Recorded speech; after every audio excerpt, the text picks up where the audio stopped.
Hi, everyone. Thanks so much for joining us. We're just going to give it a couple more minutes here to let people filter in from the waiting room, and then we'll get started.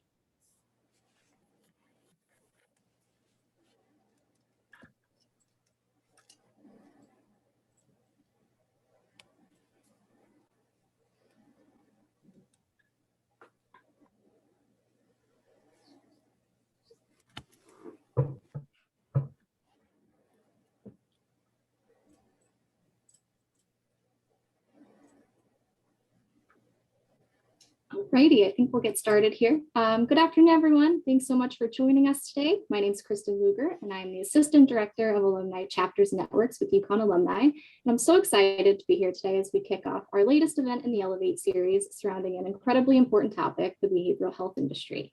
Joining us today are my colleagues, Caitlin Krause, Samantha Morris-Avery, and Josh Prue. Together, the four of us bring you virtual career programming throughout the year, in addition to our annual month-long professional development series each February, Elevate. If you've been able to attend any of our earlier Elevate events so far this month, welcome back. And if this is your first, thanks so much for joining us.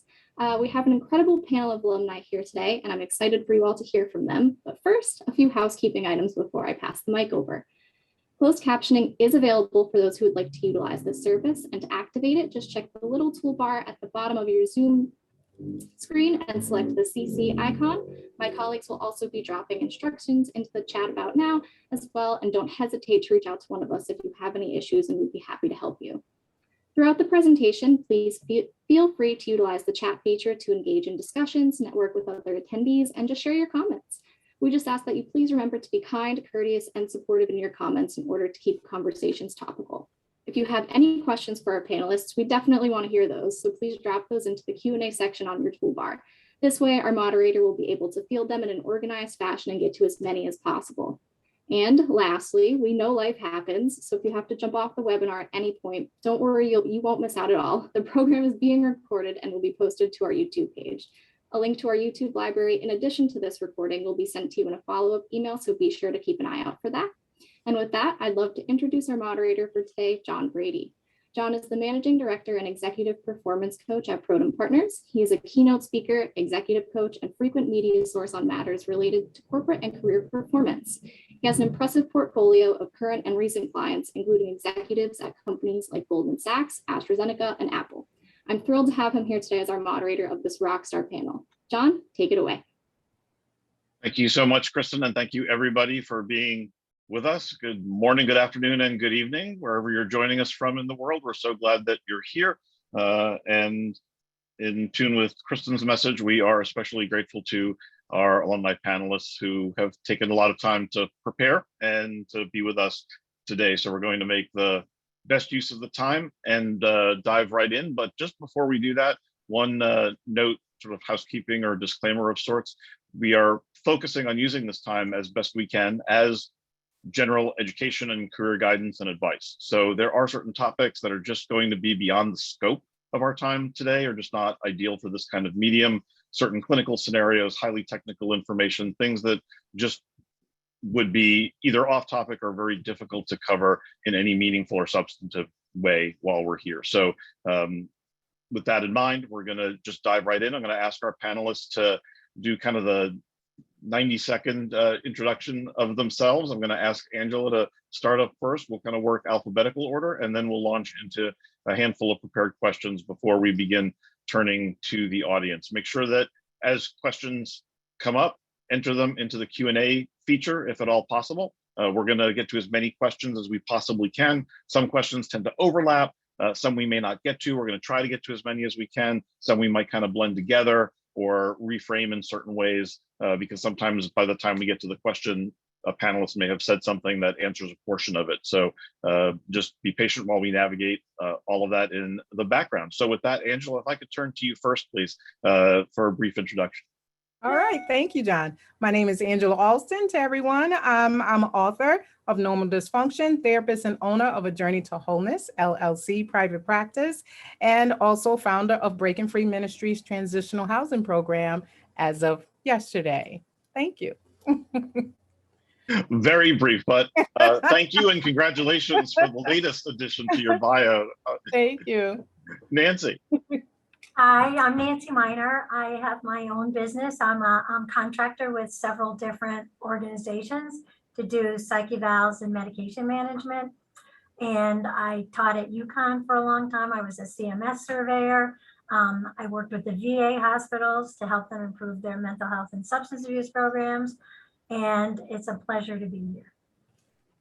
Thank you ever so much for all the hard work that you do and for sharing all of that. And last but definitely not least, Ben, you're up.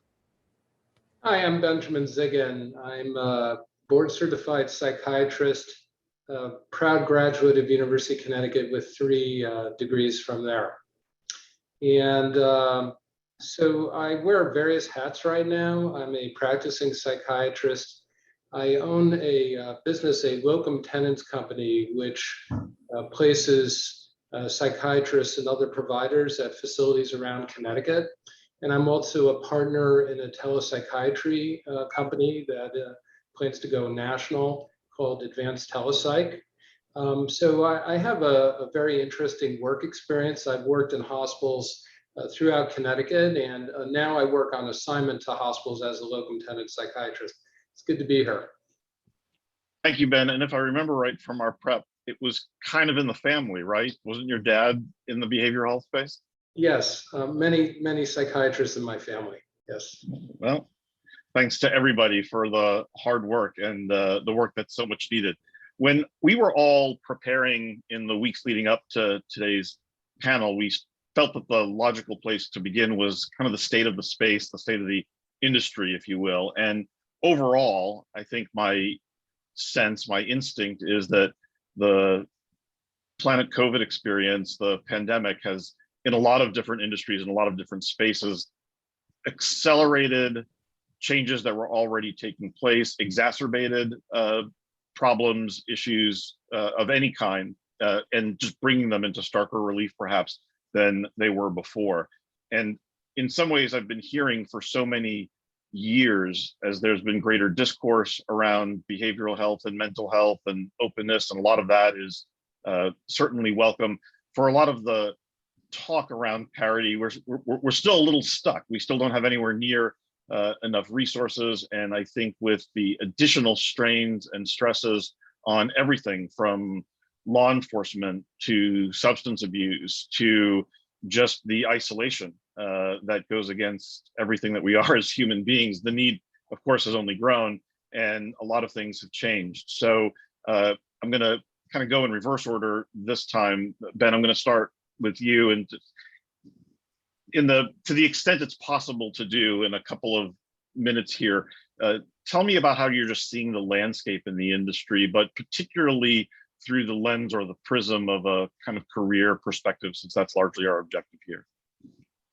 Sure. So we live in very interesting times. And I would have to say, even before the COVID pandemic, there was already a shortage of mental health providers. So what's going on? Well, I would say it's a mismatch between demand and supply. And life has gotten very complex even before COVID.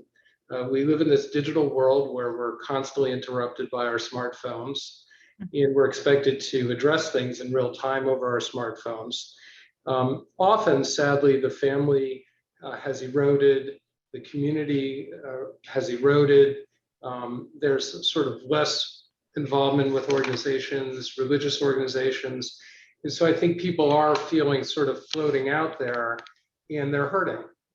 And with that backdrop, it seems that substance abuse is increasing. And so there's so many stressors going on, and then you add COVID. So people are recognizing they're in trouble and they want to get help. And it used to be that stigma got in the way of people getting help. And now I think that behavioral health has become destigmatized. People are open and willing to get help, and they can't find it. And so why is that? Well, the demand is outstripping the supply. A lot of people in the field have retired. Many of the counselors, APRN, psychiatrists have worked long, good careers, and they've had enough, and they're retiring. Also, some people are leaving their more traditional jobs to do things like virtual psychiatry, So if you start calling up a clinic or going to a hospital, they may not have as many providers because many of those providers have left to go into the virtual space. So I think it's very, very accurate that people are hurting and they're looking for care and there's a mismatch. And I think that's why this meeting is so important, because people who are considering a career change, this is definitely a good time to go into this field. And there's no end in sight to the demand. So I hope that sort of answers it. Pretty good job given our time constraints. Thank you. Nancy, if you could kind of expand on that from where you sit in the space. So I agree with everything that Ben said. And the thing I feel that has helped the most is the telehealth, because people before had always so much difficulty trying to get to the office, get a babysitter, leave work.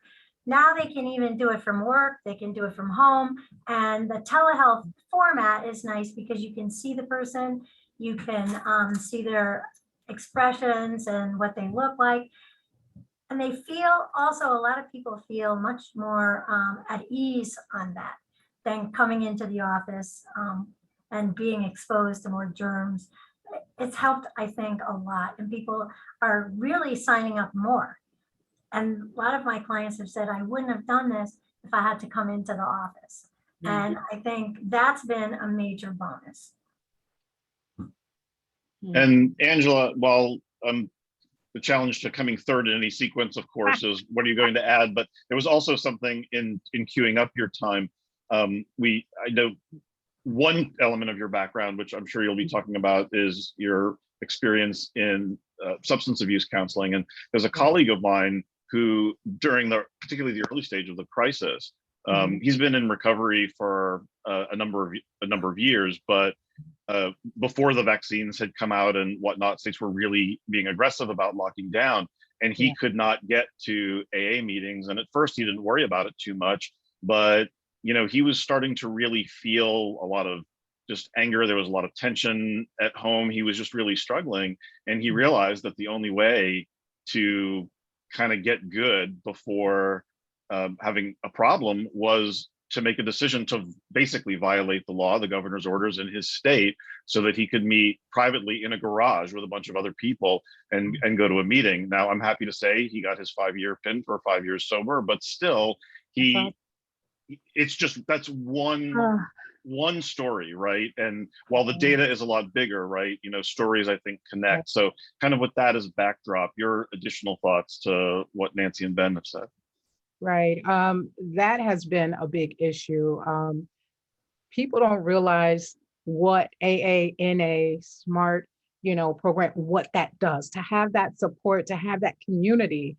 And even in the prison, my life prior to this for 10 years, those guys needed AA and NA. They would show up so intensely that we had to start turning guys around, because they would fill up the rooms, and there's only so many people we could have in the rooms for safety and security purposes. But once COVID hit, we did see a decline with the guys that were already incarcerated, and they were constantly saying, but when are they going to come back? Like, we need it to help us. And it's the same thing outside of prison regarding, a lot of people don't really like to do meetings virtual. It's different, it doesn't have the same impact, so I've seen an increase in that, and just overall increase in alcohol, just drinking, a glass of wine is turned into 2-3 of the whole bottle. So drug addiction, substance abuse, so just overall overuse has definitely increased. And back to Ben's statement, there's not enough licensed addiction drug counselors out here to help, or social workers that way that had too. So I hope that helps a bit. Oh, absolutely. And I guess it depends on your situation, right? I remember what this gentleman had told me was virtual meetings, I mean, they're better than nothing, but at least for his circumstance and his situation, he said, I can't have a virtual meal, which was sort of his way of, I guess, saying that it was cognitively absent of calories, right, for what he really needed to continue his journey, right? So very, We've talked about a few different areas, and in talking about your own work histories and your own introductions, and by way of discussing the industry, we've seen a little bit of the areas of the profession that you all represent. But for those of us who are outside of it, I think it's easy to forget how broad and how varied behavioral health really can be. People they'll certainly think of psychiatrists. They might think of nurse practitioners or substance abuse counselors, that since we're talking about that. But I know in our preparation period, we talked about psychopharmacology, we've talked about occupational therapists, OTs. There's a lot of different domains here. What can we share with those in attendance about some of the areas of the profession that folks may not always, I think, just instinctively think about or consider or even have awareness of? I would say speaking engagements, trainings. Right. I mentioned that, I offer trainings to Women's Consortium, DEMAS. There are a lot of different places that need our expertise. We just don't think about it. Like, I'm a social worker, but yeah, you can do a training as well. I'm a licensed addiction drug counselor or a counselor. So there are other aspects in that way. And it's amazing because people show up, whether it's virtual or in person. And it's awesome to really get your name out there and for people to realize what you really know and to help a lot of people in the audience. So trainings are great. Well, I also think that the other things that are included in the self-care movement are really important for mental health. So like massage therapy, doing Reiki, all different kinds of alternative salt caves. People are really using those to bring, and meditation. So there's so many reflexology, so many different types of things that really help the mental health and the well-being of everybody, that can be really good careers. And those are really taking off as well. And depending on your belief system or faith tradition, that includes things like pastoral counseling and probably other things where we're properly credentialed and trained, right? Ben? Yeah, I also wanted to touch sort of tangentially on your question that there's room for many disciplines. This is an interdisciplinary field. And especially, let's say, in a hospital setting, and there are many venues that we all can work. In a hospital setting, we have team meetings bringing in members from the multiple disciplines. And it's vital because this isn't a solo thing, it's a team sport. And so communication is vital. Also, I just want to highlight there's so many different venues that we could work. So whether it's a hospital or an outpatient clinic or a private practice or virtual or a prison or consulting to a school, there are many, many options. And one of the many nice things about behavioral health is that you can put together different pieces that work for you. So multiple different items, gigs, part-time, full-time, and that's a very nice feature. Ben, in one of your responses a few minutes back, you had talked about some of the movement with the virtual space, telehealth being part of that. But at least beginning with you, especially since so many members of our audience here are mid-career or later, are you seeing other types of shifts and movement, right? Because we tend to easily get in these conversations about, kind of imagining everyone at the beginning of a career and starting in whatever path, but shifts within and across mental health, or people expanding in that kind of portfolio you were describing of credentials and disciplines and so forth, the kind of equivalent gig economy within behavioral health, or other shifts, people who are making other kinds of changes than maybe the ones that we've mentioned, including those who might be coming from a profession that we might generally consider outside of behavioral health. Yeah, we're definitely seeing older students and people making career shifts, and I would want to encourage that. There's just such a shortage. And, we need people who have different backgrounds who can share. If you have a business background and now you've become a therapist, you might be just the right therapist for somebody struggling with personal issues related to their business. So, I mean, there's room for everybody. And getting back to something Nancy had said, there is this massive shift to virtual.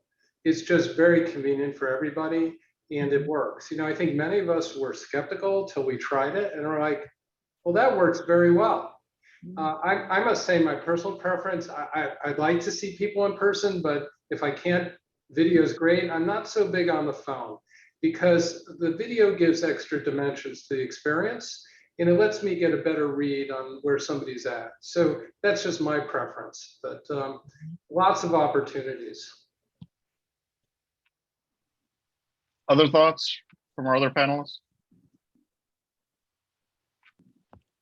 No additions to that? As far as shifts, that is? So many programs like there's the SIGN program at UConn where you could be a statistician and you come in 1 year, you already have your degree and you can become a nurse. And the other thing about being a nurse is it's like Ben said, there's so many different areas of what you can do and the things you can be that you can change all the time. I like change every 5 years. And even though I'm only 29, that's a lot of change. So then you expand what you're doing. I feel like, I know when I was doing my doctorate in administration, they said in 5 years, you've given everything you can give to the organization and you've taken everything you can from the organization. So it's time to move on to something else. And that keeps you going, keeps you really interested and enthusiastic. Mm-hmm. One thing I wanted to add is the fear, right, of change, the fear of doing something different. As I said, I worked in the prison for 10 years and I'm 52. So I'm not a spring chicken. But for me to take that leap last year and to say, you know what, this is what I know is best for me. This is what I want to, speaking to Nancy, like, okay, I want to do something different. I want to be a therapist full time. You're gonna feel some kind of way about it. You may be a little anxious and you may be a little afraid, but take the leap anyway. Change is great, although it can be a little bit scary. And there's so many other places that I guess are, I always think of them as adjacencies that are, if not sources of referral, there are other types of sources of support. One member of our audience mentioned human resources. I think of school counselors, meaning the guidance counselors, even though usually their focus is, vocational and college type transition oriented. A lot gets put on their plates, and there's certainly, or really just educators in general. I mean, there's a lot that they get, that they see, that they get exposed to. Certainly, also true on campuses, but I imagine even to some degree other areas of law enforcement. I mean, you mentioned the prison system, but in most jurisdictions, it's not uncommon for first responders of just about every type to deal with any one of a number of situations that they are called to address, to say nothing of their own mental health. There was a colleague of mine who spent a lot of years doing critical incident stress debriefings after first responders showed up at a trauma of some kind, Oklahoma City or the 9/11 or other events, that helping them process kind of early on. There's really a lot of other areas. So I don't know if there are also other kind of adjacencies that may not exactly be considered behavioral health, but that are supporting structures for it. Well, based on that HR question, HR is really critical, and HR is the first place where people are found to have some kind of issue, and they have the employee assistance program and the EAP where they help people get help. They go for 3 meetings and then they can be referred to a counselor or whatever they need. But HR is instrumental also with all of the grievances and all of the things that happen, family leaves, medical leaves. They are absolutely a needed part of the team. And I'd like to add, someone mentioned earlier, like spiritual counselors. Just about every hospital I've worked in, I've gotten to know the chaplains very well. And they have similar training, and they go through a rigorous, set of courses, CPE, clinical pastoral education, and that might be a career path that other people might be interested in. I just think it's important for people to find careers that are meaningful to them, where they feel they make an impact. And it could be anything, but this is one example. Right. That's naturally a transition, I suppose. In some ways, something else we talked about in our prep. I mean, a lot of this work, I suppose, if you're doing it right, has an impact on you. I mean, if you're present in all ways to the people that you're serving, and I'm sure that from wherever you sit, you probably imagine that other areas of the profession are more stressful than others, and some of that could be one's own self-talk, or that could be true, right? But what are the broad kind of native qualities or just cultivated skills, right, that are really essential to have not just a successful stretch of service in this space, but one that allows you to experience the fulfillment and maybe even the joy that comes from it? Angela, I think it probably surprises people that you glow when you talk about your time working with inmates, right? They just imagine it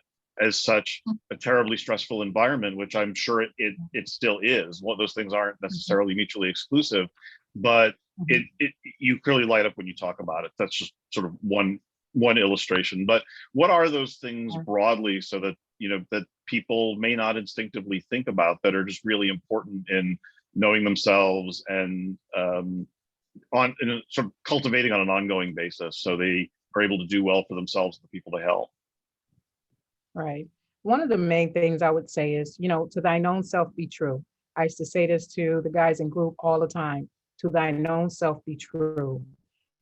Because we have a concern, we will try to jump into this role because it may be expected of us, or maybe we should do this. But when you find a path that you just light up when you talk about it, that you can do it, even if you didn't get paid, when you see the changes in people's lives, especially disenfranchised individuals or justice involved individuals that already have so many things going on in their lives, but for them to just light up, when you speak to them in group, for them to just light up when they answer a question and it was right.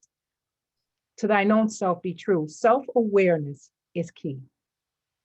Self-awareness, and know what fits for me mentally, spiritually, emotionally, and take that path, and guarantee there's going to be work for you.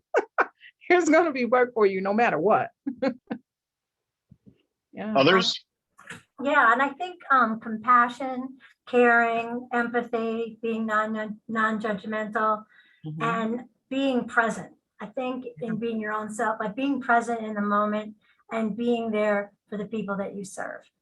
Absolutely. And I would echo what Angela and Nancy said. I would also say curiosity. Oh, really? Wanting to hear more. And energy, Ben, lots of energy. Wanting to learn more. Again, because this isn't a solo thing, collaboration and networking. So in my newest sort of career as this locums company person, I get to travel all over the state for 3 to 11-month assignments, and I meet people all over the state. And so besides the very valuable experience of being invited to treat patients and make meaning out of that, it's also very important to me that I get to meet all sorts of other colleagues and staff members and network with them. That's meaningful to me. So a lot of skills. People probably have them already, though, innately. I would imagine so. And when you mentioned curiosity, I imagine that's a combination of intellectual curiosity and just that, I think, curiosity about people's stories, and really kind of traveling the journey to the extent you can with their stories, being a part of their overall journey. But typically, a patient or client isn't going to share their full story right away because they're not comfortable, they don't trust you, and then it'll evolve. That's right. And the relationship is very special. No, I'm sorry. The relationship is very special. Are there any of those skills or talents that they need to lean more heavily on because of changes in the industry space? If telehealth continues to become a larger percentage of the delivery mechanism here, I don't have anything in particular in mind, but are there ways in which providers and people who work in the behavioral health domains are going to have to lean on things that maybe they didn't have to lean on before? Technology. I'll tell you, I love one-to-one in person, but when this thing happened, I had to get in where I fit in, as I say, because just dealing with technology in general, because I'm not tech savvy, so I have to learn how to, oh, wait, I'm on a Zoom call. Oops, I'm on mute. So I would think adjusting to utilizing the technology and feeling comfortable in front of a camera, feeling comfortable, with all aspects of it. So that was a big one for me. And something we discussed in a prior sort of preparation meeting is we've pretty much all had to adapt to electronic medical records, patients, providers, clinicians. And it's a bit of a different change in process where we used to just be able to write a note. And now there's a little bit more involved, whether you're pointing and clicking or dictating. So that's changed the work a little bit, but in many ways it's improved it. So for example, our prescriptions are legible now, things like that. And your notes. Yeah, that's true. Oh, that makes sense.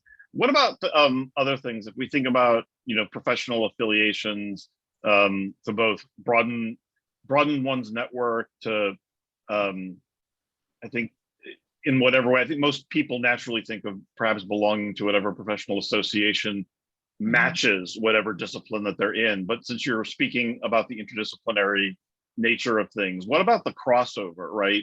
So are there examples of areas where it makes sense to be a member of and to some level participate in other professional associations or affiliations as you are just always learning, always growing? Yes, I always belonged to Rotary since they let women in. And that was since 1989. And it really helps because you get to meet the whole community and the resources are available for your clients. You know what they can get and what they need. And the Rotarians are really about, doing good deeds. And they will do scholarships, they'll do help. They help with the housing, they help with the food banks, all of the things that our clients need. And I find that a really good experience. If we think from the entry point of the profession, one of the questions that's come up is how essential is it to have exposure to areas of research and internships, certainly beyond whatever practica are mandatory? And if so, what might you seek out in terms of internships or exposure or experiences beyond what's required? Because that's always a challenge, meeting the criteria you need to, and what could help you be a better practitioner. Well, in terms of licensing, you have to get so many credits a year, so you can do it in so many varieties. And I go to a lot of the research conferences, and I go to many of the pharmacology conferences. So, and the other part of that question is that we do our own research. So like when I first started out, even though I was psych, most of my research was in maternal child health. And the presentations and the articles were in that. But that's like, mothers really need to have good mental health. So that it was like, you just can make so many things available to you. It's amazing. Are there other things folks should be thinking about as far as entering the profession, assuming they're coming from whether early career or making the transition? For example, somebody mentioned, what if I don't have a graduate degree, right? Are there other pathways of entry that don't involve the cost and the time? That's not always practical, depending on where you are on life's timeline and other obligations. Right. Well, yeah, so many of the mental health techs or the mental health assistants or whatever the title is in their home, those are the people that are with the patients the most in the community. If you're on an ACT team, in the hospital, if you're an inpatient, and they know the patients, they work with the patients the most, and they really have a lot of fulfillment. And you don't need to have a master's degree for that. Typically requires a bachelor's, often preferred in psychology, and there's a great need for mental health workers. Each of you, either in your intros or at other points, you've talked about your portfolio careers, and it just so happens that all of you, and I guess if I include myself to some degree, given the work that I do, we're all self-employed, right? And some of that is benefit of time, being in a position to be able to do that, and some of the risks and everything else that I suppose go with going out in that direction. But can you talk a little bit about perhaps the difference between your experiences before you were, doing your own thing and crafting your professional time in your own way versus the more traditional W-2 type employment that most folks think of, whether it's early in their career or if they're just not in a situation to ensure, everything, liability, all the things that naturally go with those of us who are independent. Wow. Well, one thing I'd start with is that these are somewhat developmental things. When you're very early in your career, you may not have your sea legs. You still need a lot of supervision and a lot more experience. So first of all, none of our professions will allow us to practice independently without doing some kind of internship with a lot of clinical supervision hours. And that's sort of a guarantee that, or is meant to be a guarantee that will provide quality care. And then typically people find work through their internships and they become salaried, and that has a lot of benefit. You're going to be surrounded by supports who can help share managing cases with you or give you advice, and you're going to get benefits from your work, health insurance among them. But I think as many of us advanced in our careers and got experience and had worked at a number of places, we kind of got a sense of how things work, and we figured out how we might be able to become consultants and so forth. But as you all know, that typically means you won't get any benefits. You have to provide your own. So either you have to find them or buy them. But having made that move about 3 years ago, I've been very happy with that transition. But I was also happy as an employed doc too. So, developmental stages, that's my take on it. Yeah.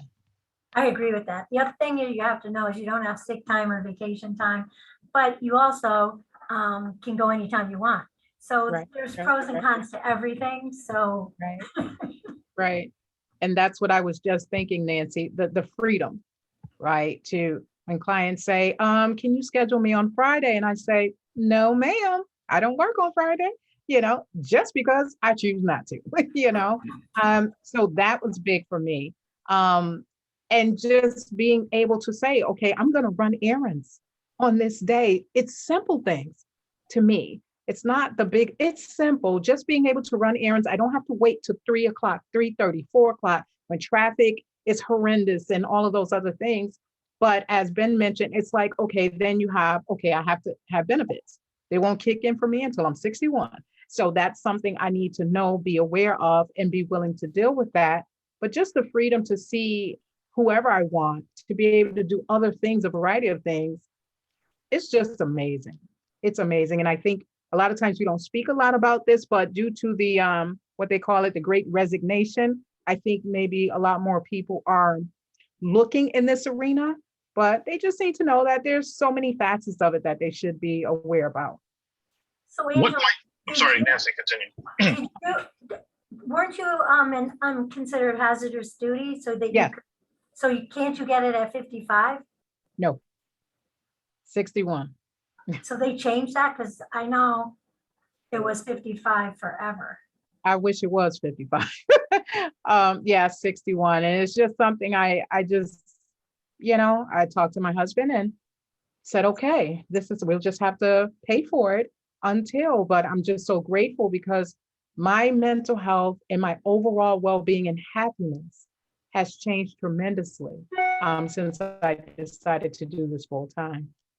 There's two things, two tracks here that I'm thinking of, some of which we talked about in one of our prep sessions. But Angela, it may have been you a few minutes ago, and if I've misappropriated to one panelist, I'm sorry, but somebody talked about the fear of making certain changes and shifts within the profession, doing anything new, right? And definitely going out on your own for those folks who are at a point where they might be considering that, in part because there's a lot more entrepreneurship of all kinds taking place right now as people are reassessing where they're at. I mean, what are to the extent any of you can really speak to the anxieties that, whether it's from your own experience when you were thinking about going out on your own, or that others may talk to you about.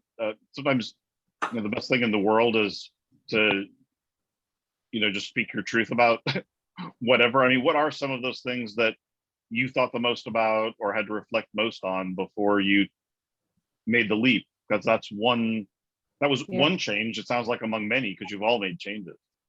Yeah, I would say for myself, fear of failure, because, my mother passed away in 2017. She only had an 8th grade education. Out of the 3 siblings, I'm the only one that attended college and had 4 degrees. I'm the only one that became an author. I'm the only one that ventured out. So it was the fear, because no one in my family, no one has their own business. No one, so it's just growing up in poverty, and just to feel that I don't want to fail. I can't fail, and as a result, the other side to that is I tend to push myself doing a lot more. And that's where the out of alignment comes sometimes, because of that fear. But it's just a thing. And regardless, I just had to do it anyway. But I don't know of anyone else close to me that's ever done it. So that was the thing for me, did it anyway. So back when they were starting quality assurance, remember that then? And everybody was going crazy about that because there was going to be so many changes.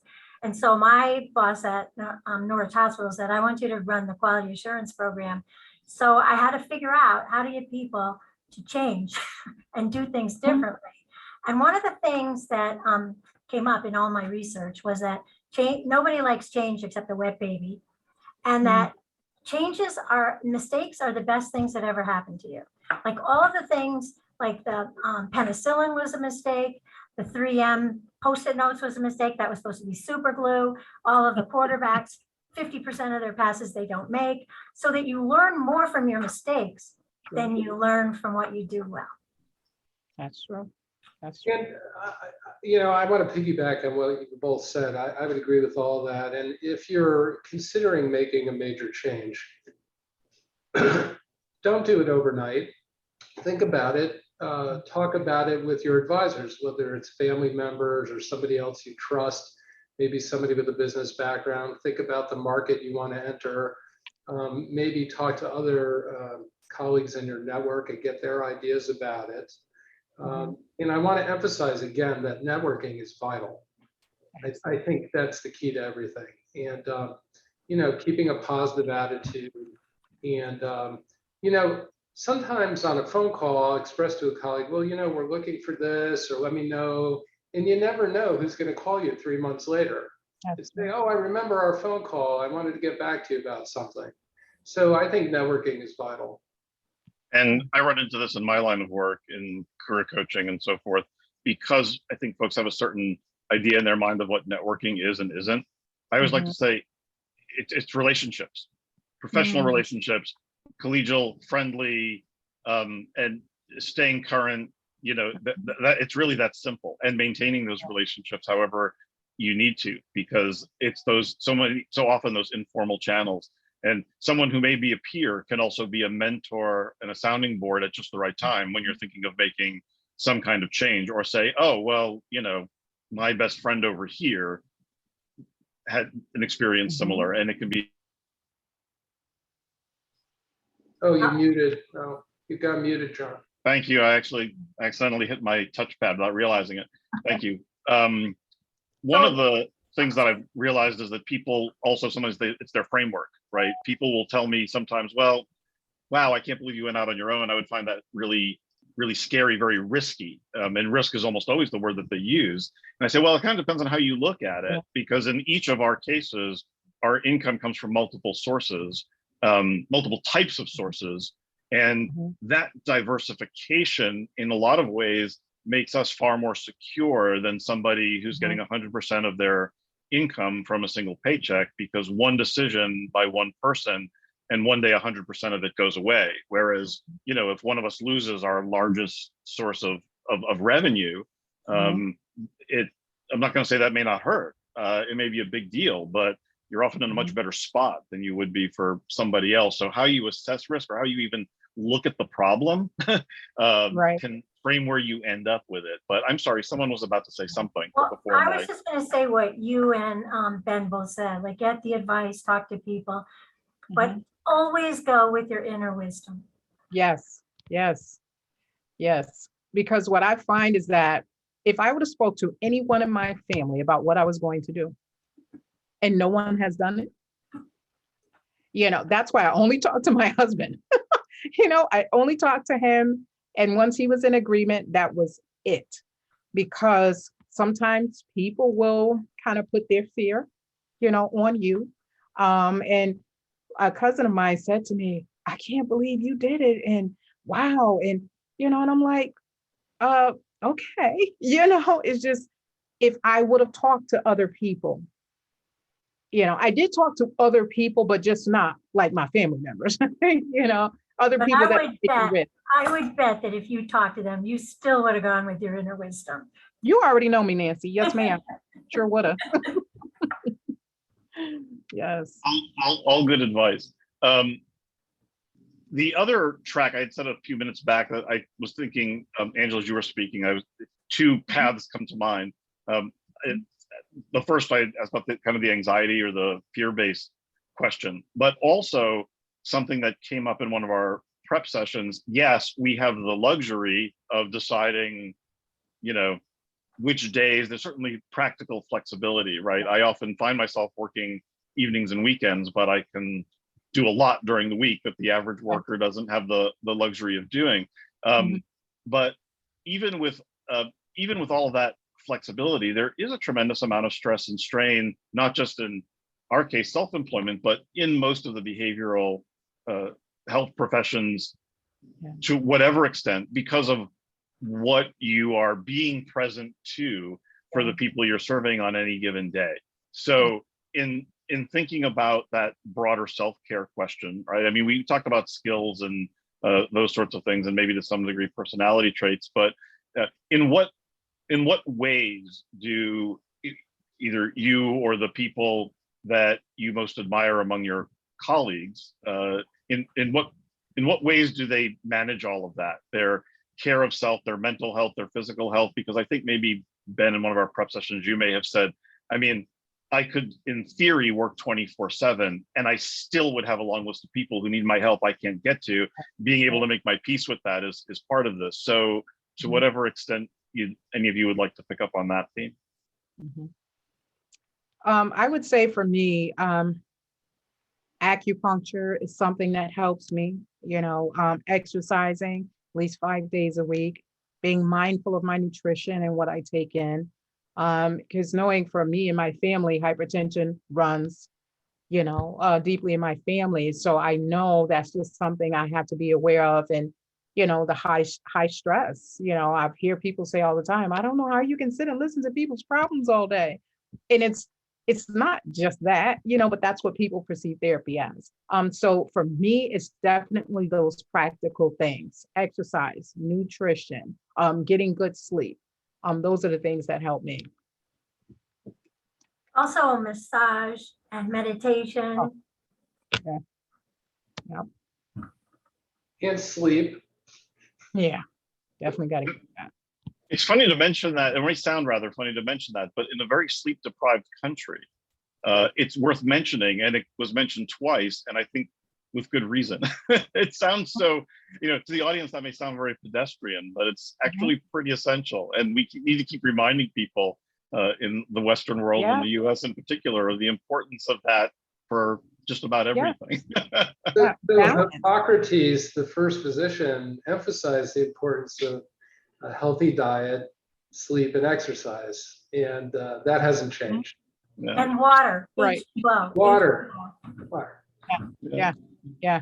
A And question that, frankly, Absolutely. I think, Okay. you know, having healthy relationships is good too. I mean, friendships, family, a loving relationship. You know, Freud talked about work and love. I'm not the biggest fan of Freud, but I agree with those two things.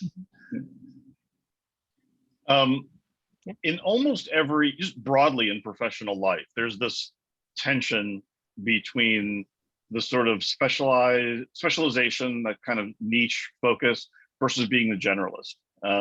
And it's an interesting tension because in the work that I do, certainly I find that in almost any industry, really, ideally, employers seem to want to hire really specialized folks, or at least that look really specialized on digital paper, if you will. But once you're working there, what they really most often lean on is that generalist, right? But in looking at behavioral health, in what ways should people be thinking about that balance between the niche or specialization versus being a broader general practitioner? Well, realistically, mental health is also dependent on physical health. So in our field, nurse practitioner and physician, we have to like be up to date on all the medical stuff and all these drugs that are coming out, all these new things, all these new diseases. And so when I go to a pharmacology conference, I go to the whole conference, not just psychopharmacology, so that I can learn about the new things that are being done. I go to so many of those women's health type things. I mean, so you have to be up to date on pretty much everything. I chime in the field of psychiatry, there's several subspecialties. There's child and adolescent, there's geriatric, there's substance abuse and addictions, there's forensic, and there's consultation psychiatry. I don't know if I left out any. You could probably, as a general psychiatrist, practice any and all of them except child. In the Northeast, at least, where there are plenty of psychiatrists, you really need to be board eligible or board certified in child to treat children. Although general adult psychiatrists such as me, I'm comfortable treating adolescents, and many are. So it has to do with also your training and experience. For me personally, being a general psychiatrist has worked out very well. I worked at a very special drug and alcohol rehab a couple of years ago. And so I learned all about AA, and I have a particular fondness for AA. And just want to put in a plug after what I learned at this facility. But I also clocked enough hours to become and take it. I took a test, so I became board certified in addiction medicine. But you know, granted, I was working there without that, and then I got that certificate. So as a generalist, I found it's been fine for me. Yeah.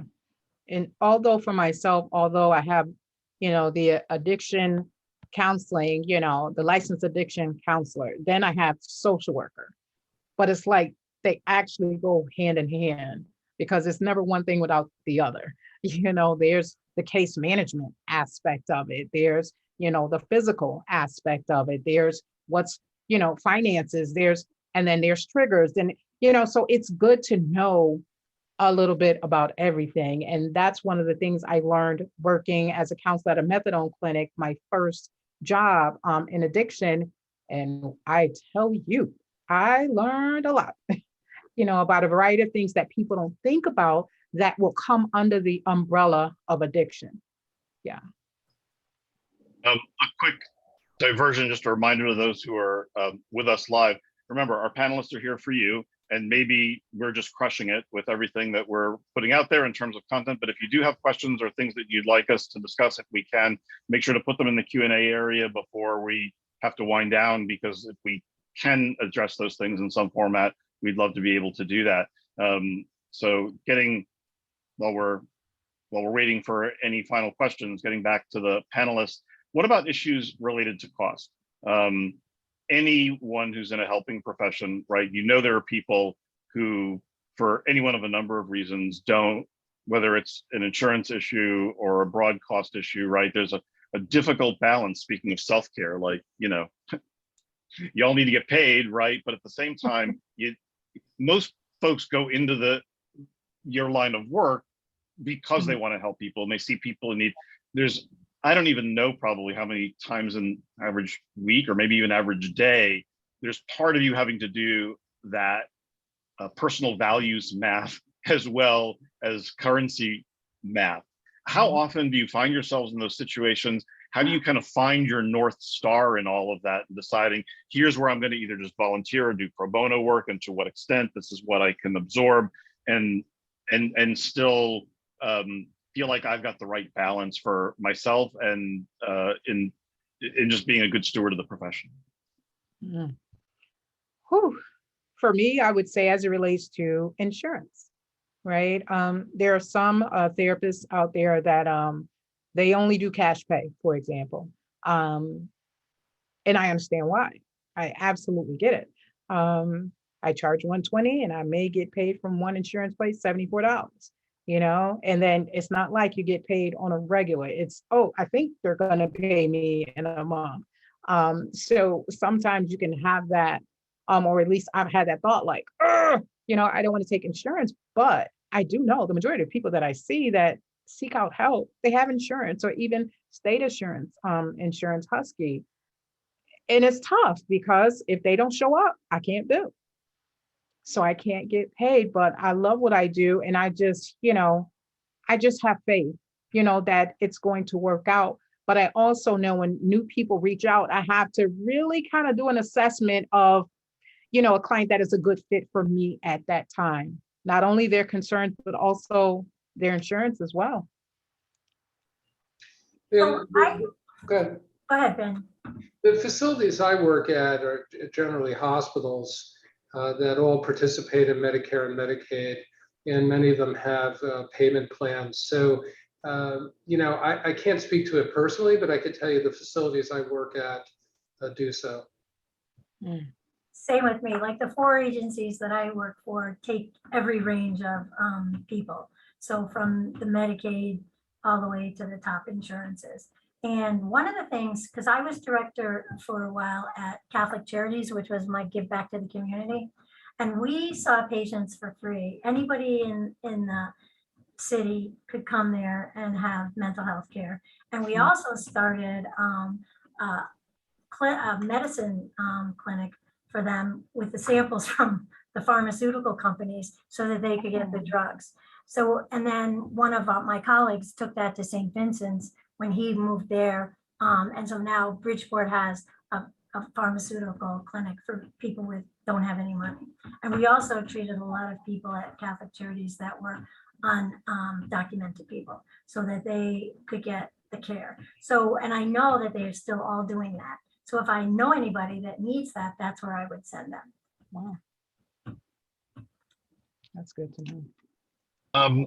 Angela, you mentioned that you published recently, and it wouldn't surprise me if maybe Ben and Nancy have authored or penned more than one piece in their time, whether it was an article or a larger text. But can you talk a little bit about what led to you deciding that there was something that you needed to get out there as an author? That's a very different, I mean, one can train people on things, you can give talks on things, but there's, you know, writing is it's yet another discipline and skill unto itself, right? Yeah. So what, I guess more about the decision, oh, this is something that merits somebody, and in this case, me, picking up the pen or the, you know, hitting the keyboard and putting it out there. I think part of it was a part of my healing journey, because I've experienced a lot of trauma myself. And then I worked in the field that I work in, and I see a lot of people that are hopeless, you know, just feeling like they can never make it out. This happened to them when they were a child, this happened, you know. So I just wanted to share my story with others to offer them a sense of hope. And I was able to do that because I had healed already from the stuff that I wrote about. But I had so many people from my colleagues and people I work with to say, oh my God, I never knew you went through all of that. And then they say, oh, it makes sense why you are the way you are. So for me, it was just offering that sense of, if I can come through this, hey, maybe you can too. I just wanted to share my story. That was my purpose though. Well, for me, it was required for tenure. So that was not an option, but I was really blessed because my father was the editor and had been a previous reporter, and he wrote many books. He was editor of New York World Telegram and Sun, and my mother was an English teacher. So I write like really easily. So that wasn't an issue. I'm not that prolific, but I actually went to UConn Law School after I became a doctor, and I wrote a paper for a class about the intersection of medicine and law. And there was actually a writing competition, and that was published in a journal, in a law journal. But also, I was working at a facility here in Connecticut that belongs to the Plaintree model. That's a very specialized patient-centered care model. And I was asked to give a talk on leadership and empathy, of all things. So I gave that talk, and then I developed that into an article that was later published. So not quite as prolific as my peers, but I did a couple. We touched on this, but something that had come up in our prep that I think we may have skirted around briefly, and it came up in the question space, but not everybody is in a position, right, to take on additional schooling and whatnot. But we touched on a lot of the different disciplines, subdisciplines, adjacent areas. But for folks who want to transition from whatever they're doing into behavioral health profession, what are some of the paths with shorter runways in terms of credentialing and certification that might be more fitting and more accessible given time and cost commitment in the run-up? Well, in relation to that, and the question that some wonderful person put in there is like, she already has a 4-year degree. What can she do to get into the field of behavioral health? The quickest way would be going to UConn SIGN program, which is certificate entry into nursing. And that takes 1 year. And then you could just go to work in psych facilities anywhere. And then you could go forth and become a nurse practitioner like I did, or you could become a counselor, or whatever you want to do. That's the fastest way, unless you want to be like a lot of the places that don't take a degree, like I know NACHOG, you have to have like an associate degree to be 2 years of college to be a mental health worker there. And I don't know, does anybody know anything more about, I know the counselors like the LADC, how long does that take? 2 years? Yeah, if you go full time. But then the certification after that. So it's Right. like, schooling, then the hours. So Yeah. masters in counseling and masters in social work without internship are typically 2 years each. Yes. And then an RN would allow a nurse to work, for example, in a psychiatric inpatient unit. Yes. And then in APRN, there are programs, for example, Yale offers a 3-year GEPIN program for somebody with a 4-year college degree that's not in nursing.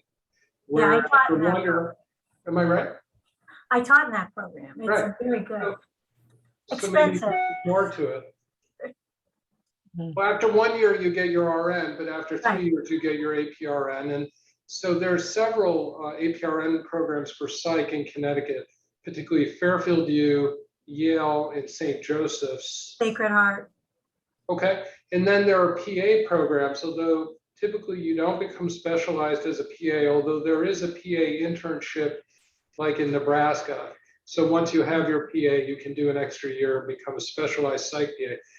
Unfortunately, the psychiatrist route is the longest one. So that entails 4 years undergrad, 4 years of medical school, and then 4 years of residency.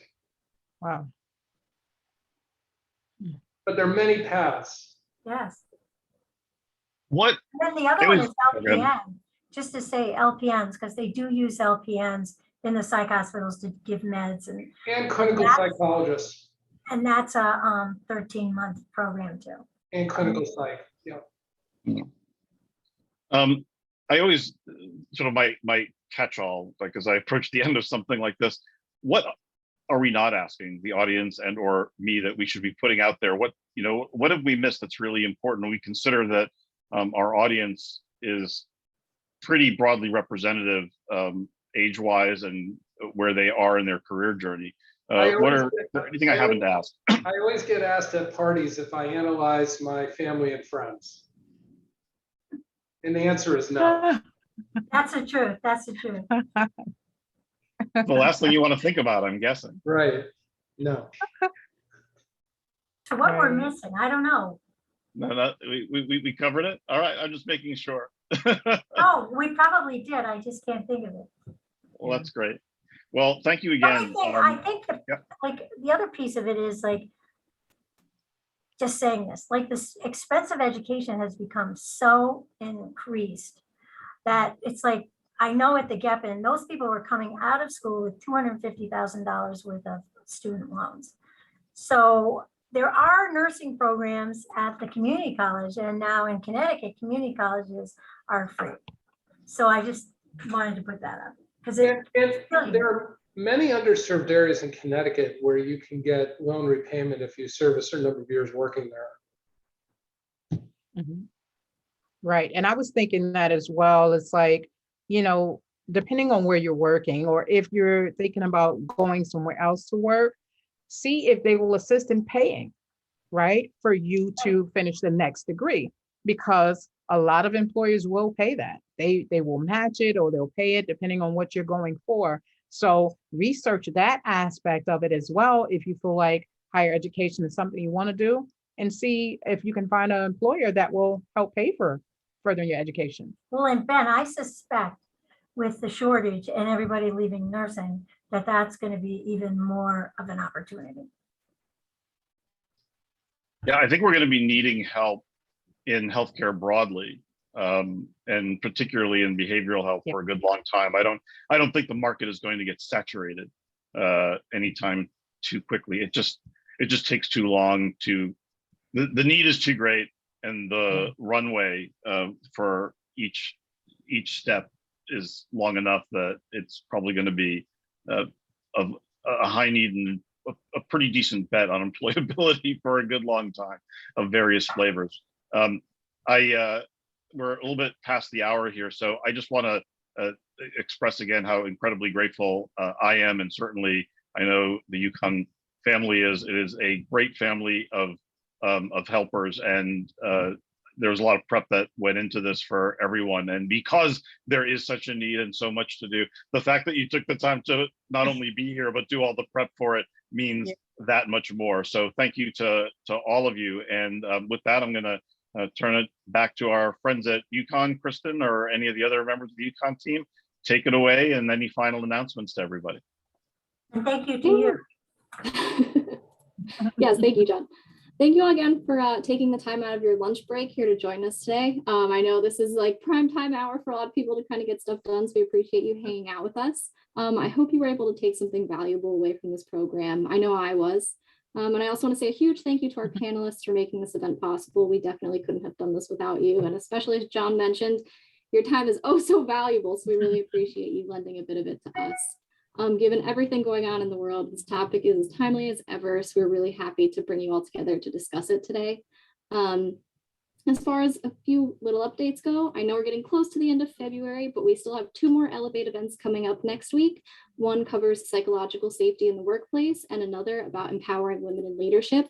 Both are shaping up to be great events, so definitely be sure to check those out, and I will post the link in the chat so that you guys can register there. But thank you all again for joining us today, and be on the lookout for this event recording and a short survey in your email inboxes shortly. Have a great day, everyone, and go Huskies. All right. Thank you. Thank you. Bye-bye. Bye-bye.